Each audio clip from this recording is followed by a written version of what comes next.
Here we are in Des Moines at Confluence with the IBU, that's the Iowa Brewers Union? Correct. And this is Tony. Tony, what do you do with the IBU? I'm a former president and current judge and just general member of the Iowa Brewers Union. So once you're no longer the president, they still like to keep you around. Oh, yeah. That's nice. They don't like ship you off. Yeah. No, we need all the help we can get in every department possible. So now, when you hear Iowa Brewers Union, you might assume that it's some sort of a labor union that negotiates between breweries and people who work at breweries. That's not at all what the IBU is. No, right? We did it just for the acronym. Right. Yeah. Right. Just for the IBU. So. Because IBU is an acronym that's used in brewing that usually means International Bitterness Unit. Right. Yep. So that's half the fun, was coming up with IBU and saying. It's kind of a thing amongst homebrew clubs is they get an acronym for their club name. But when your acronym is IBU, it's like that meme of Leonardo DiCaprio like pointing at the screen like, I get what you're doing there. Right, exactly. So what exactly does the IBU do?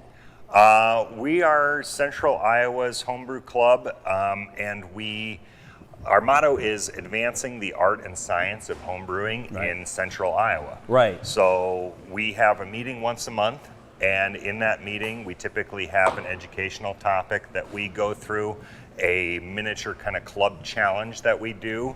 We'll have an Iron Brewer type challenge where one style is the style of the month. Iron Brewer Challenge. Yep. I love everything about that. Yep. So that club competition goes throughout the year, and at the end we have kind of a final round for that with a big trophy where we put our members' names on it, whoever wins.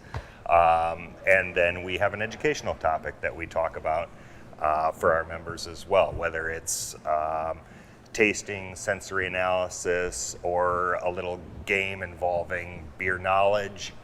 Or having a guest come in or do a Skype type virtual interview kind of thing.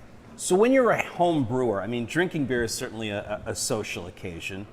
It strikes me that home brewing can be kind of a solitary pursuit in that it can be something that you do on your own, and more often than not, you're doing it on your own because nobody really wants to help you clean things, right? When you're doing home brewing, what does it mean to have a collective that you can kind of lean on and ask these questions to? Oh, it's huge. Right. When I first started brewing, I joined the club pretty quickly within a year of when I started, and just having that knowledge, because you'll hand your beer out to, as a home brewer, hand it out to your family members or friends or whatever, and if they're not trained or not super familiar with specific styles, or maybe they love you and they don't want to tell you your beer's they don't want to hurt your feelings. Right. Yeah. Right. So a lot of times you go, oh, that's good. Oh, it's good. But when you come to a homebrew club meeting, you can hand it to somebody and they'll say, okay, this is maybe the fermentation got a little sideways. Maybe you could try and back off of the hops a little bit. Maybe you could do this and help you really steer you into a more kind of defined parameters per style, based on actual feedback and, kind of going back and forth. We're here at Confluence, and they have given you over like a big portion of the brewery. What's going on today? So this is our big competition for the year. This is the IBU Open. We have around 400 entries coming from all around the country. Oh, wow. This is Iowa's largest homebrew competition. We're bigger than the state fair. And we have about, 30 to 50 judges throughout the week. We started judging on Saturday, and all through the week we're judging beer styles.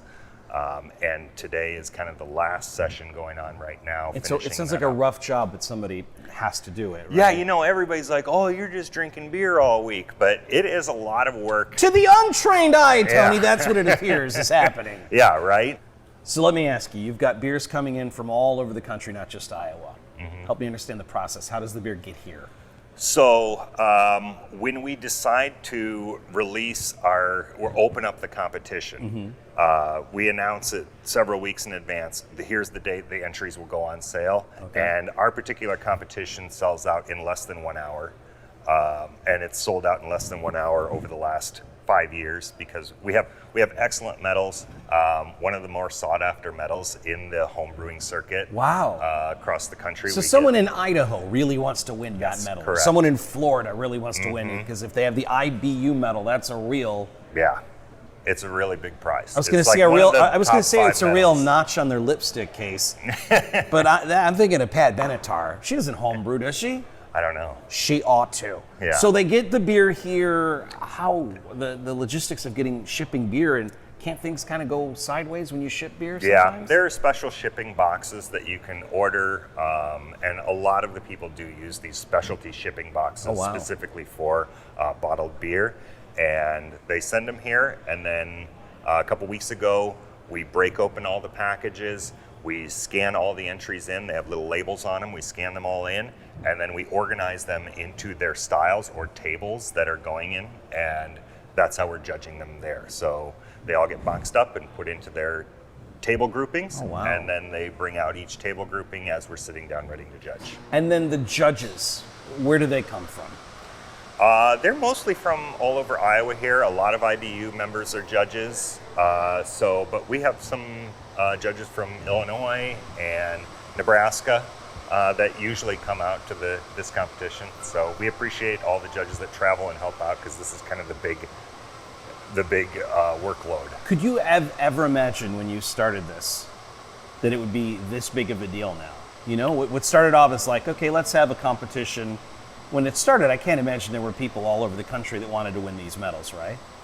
No, and yeah, there's been some different communities on Facebook that are kind of medal hunter type communities, and there's circuits of brewing competitions that tie into each other. There's a home brewer of the year for Central for the Midwest home brewer of the year. Sure. And then there's so winning a medal here helps you win that, I imagine. Correct. Okay. Yep. And then there's another group on Facebook called the Master Home Brewer Program that, depending on if you get a certain number of medals or certain score, you can qualify for different levels of pins and other medals that you get. Wow. You get medals from getting medals. So it really is a subculture that feeds off of itself. And again, to the untrained eye, it looks like a bunch of guys just drinking beer, but it's a big deal what's going on back there. It is a big deal, yeah. Tony, keep up the good work. Thank you. Best of luck to you in the competition. Yeah. No matter what happens, you're all winners. Yeah, certainly. Right? Did you call your parents? I called my parents, yeah. Did they put the beer in the fridge? Yeah, I had people come over and... I had to bring some, so my mom still got the 4-pack sitting out there in the kitchen. Oh, she must be so proud. That's ridiculous. Yeah.